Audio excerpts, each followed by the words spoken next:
rallye international ity moa dia tsy dia misy ny mahasamihafa anazy tamin'izay rallye efa nikarakaraina nandritra ny taona. Izy raha teo no manakatona azy mitovy daholo ny importance zany dia napetraka any amin'ny resaka sécurité satria hitanareo fa sport roa anisan'ny dangereux ny rallye dia any amin'ny sécurité daholo zany napetraka ny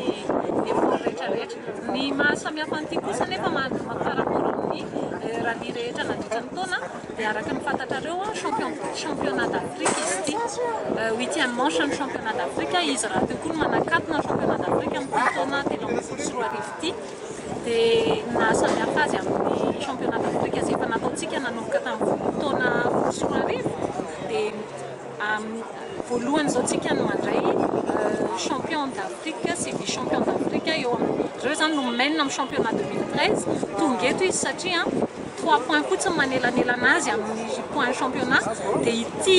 manche ataontsika ity zany no hidétermine hoe iza no champion d'Afrique ka tena mba zava-dehibe ho an'ny Madagasikara zany zavatra zany.